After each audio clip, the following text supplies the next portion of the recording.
Hello, everybody. Welcome to Thriving Thursday. I'm Carla, a former management consultant turned full time coach, entrepreneur, and RV nomad. And on Thriving Thursdays, I broadcast from wherever our little home takes us to share stories from the road, stories on career empowerment and better living. And today, you might notice that I have quite a unique background behind me. I'm in a pretty unique place. I'm in Utah on some salt flats, and these are the Bonneville Salt Flats, which is a place where people apparently come to try to defy the limits of speed. On the way here, I might have driven a little bit faster than than I should have. We're staying quite close to here, but I wanted to bring you to the middle of the salt flats where I am now with my little desk and my chair, and all I need is a good cell phone connection, which surprisingly there's really good cell signal here. So anyway, I'm very lucky to be able to broadcast from this place. What you see behind me is actually salt, not sand. Um, and so, thank you for joining me. And if you're on with me, please leave a comment. I can't always see who's on, but if you leave me a comment, I can definitely see that you're there. So, on today's Thriving Thursday show, I wanted to talk about something that has been literally in my head for the last few days.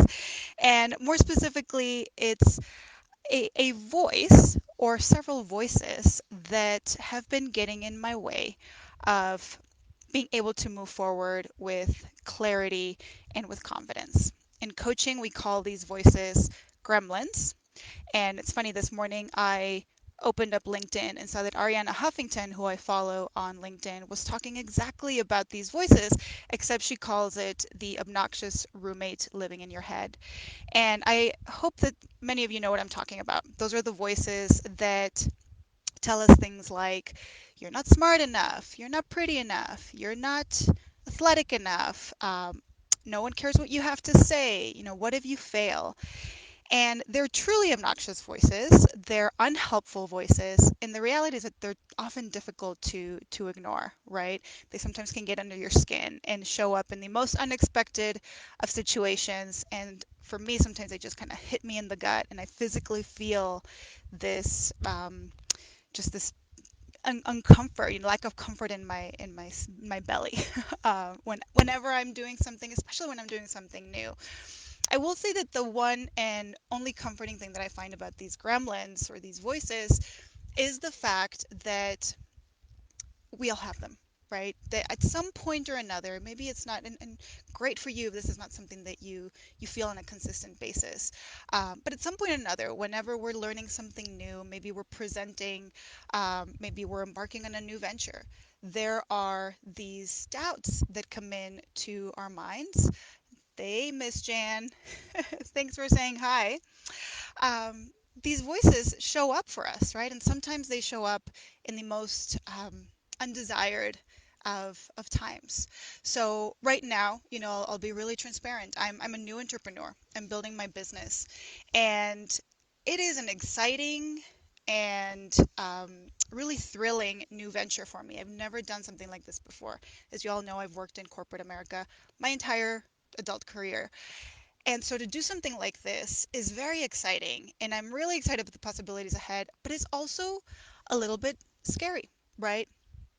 As everything that do is new, and I'm finding that I'm hearing voices with every new step that I take. So for example, when I send out my weekly email, right, I think, what if nobody opens their email? What if nobody reads it? What if nobody cares? Even when I do these shows, there's always a little bit of that, oh, what if, you know, I say something stupid? Who cares, right? But what if, those thoughts are coming up. I'm in the middle of building my first course, and the gremlins are loud.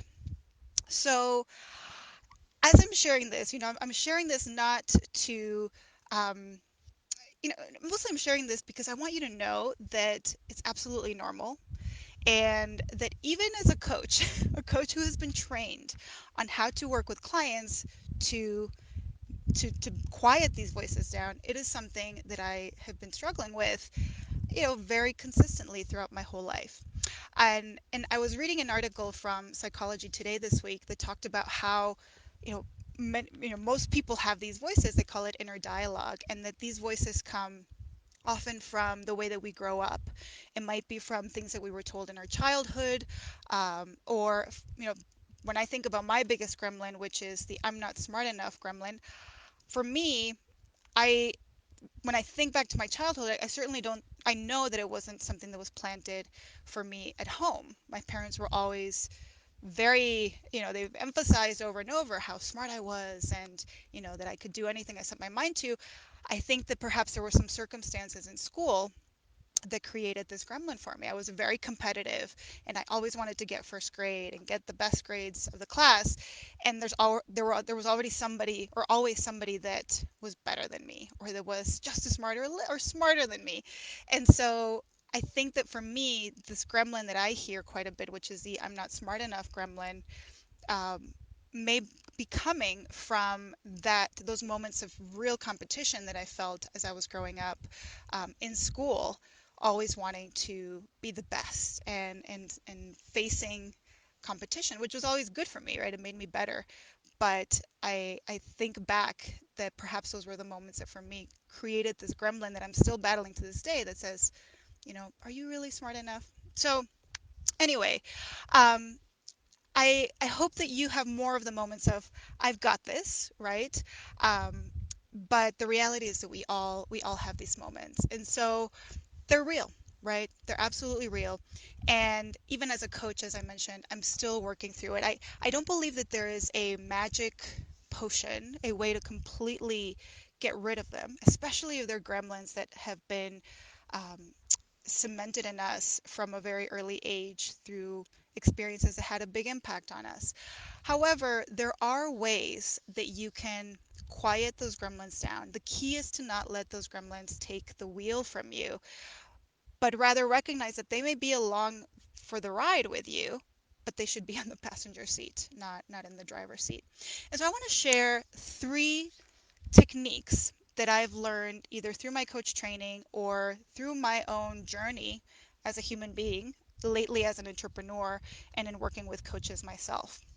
And these 3 techniques are actually questions that I've been really working hard to ask myself whenever I hear those voices popping up.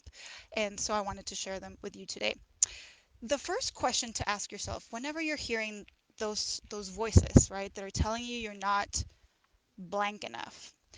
One question to ask yourself is, how have I proven my gremlin wrong before? Right? Let's take the I'm not smart enough gremlin, for example, that I battle with frequently.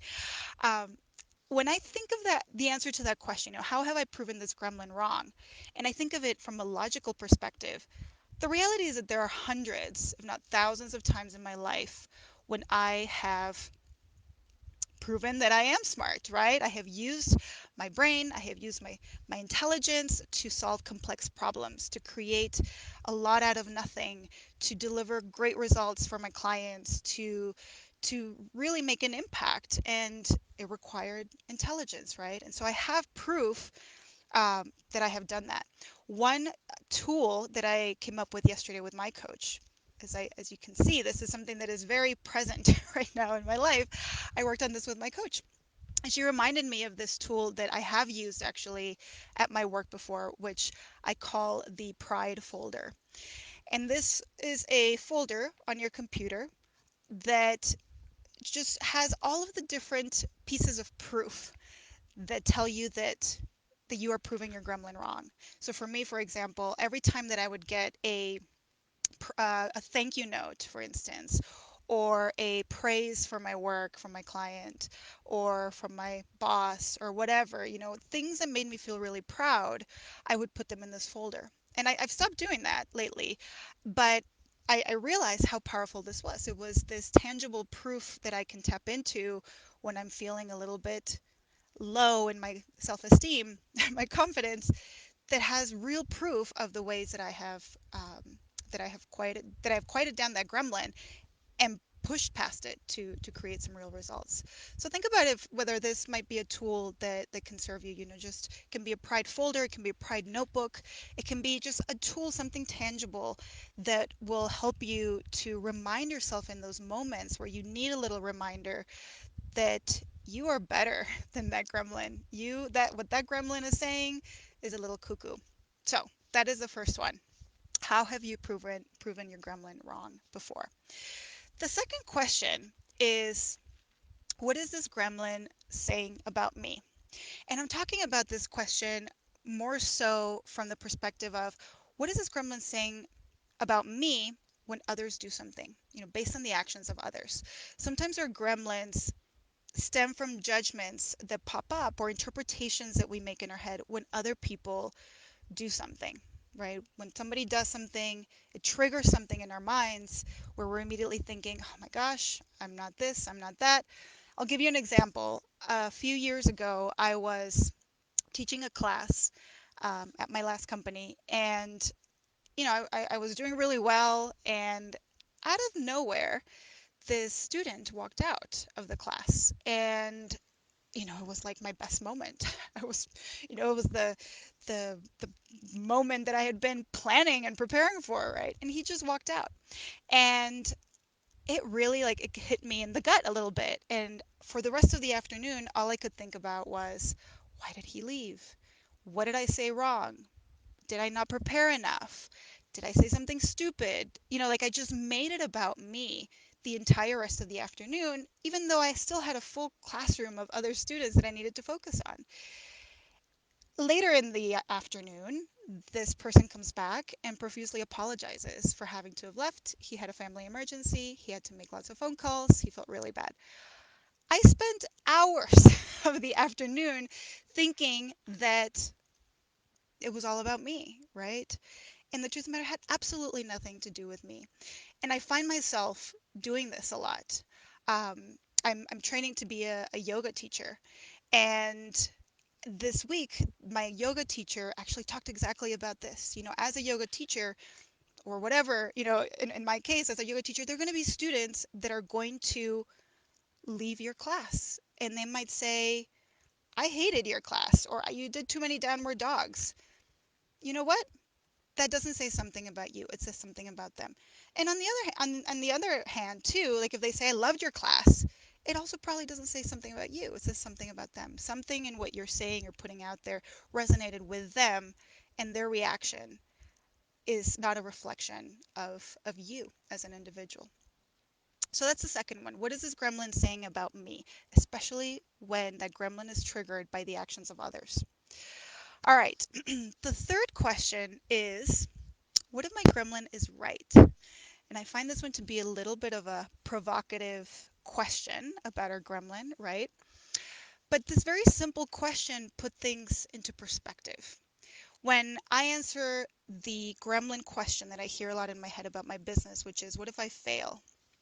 I immediately, when I really sit down to think about it, what if I do fail, right? I realize that failure and these interpretations that we have are really in the eyes of the beholder, right? Failure in my business can mean utter financial devastation, which really means that I'd have to go back probably to corporate, right? It wouldn't be the end of the world. And I can either see it that way as utter devastation, or I can see it as, wow, I learned many ways to not do things, so I could get closer to learning the ways to do things. So you cannot make a mistake. Ultimately, failure, in this case, in this example, can really be a really good thing. I remember when I was telling my teammates at my company that I was leaving, one of them said something that was so wise that has stayed with me for since then. She said, why not go for it? Why not go for your business? Because very few things in this life are permanent.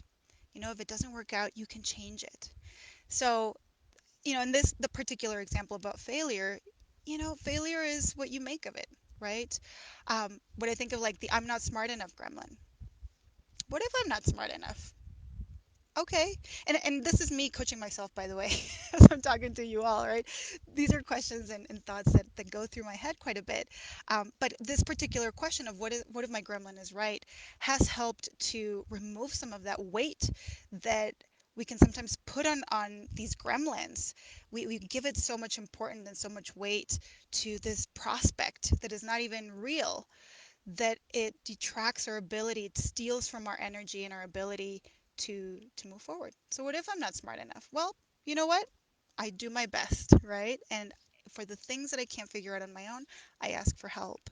So as you can probably tell, I am still in a journey to vanquish my gremlins. And again, remember, it's okay if they're there, right? The key is to figure out a way to quiet them down, to not let them be the ones that are leading you, but rather you're the one that's leading. And the gremlins can come along for the ride, sure, but they need to just be quiet in the back seat. So, thank you so much. I really appreciate you joining me today for Thriving Thursday. Don't let those gremlins get you. You have so many talents and so many gifts to bring to this world. And I tell you that as I also tell it to myself as I'm building this business, which is exciting and scary. I hope that these three questions of what if my gremlin is right, of wait, I gotta go back. What were the other questions? What if my gremlin is right? What is the gremlin really saying about me? And most importantly, how have I proven this gremlin wrong before? What examples do I have? I hope that those can help you to quiet those voices down that come up for all of us at some point or another. Happy Thriving Thursday, everybody. I wish you a wonderful week, and we will see you next week. Bye.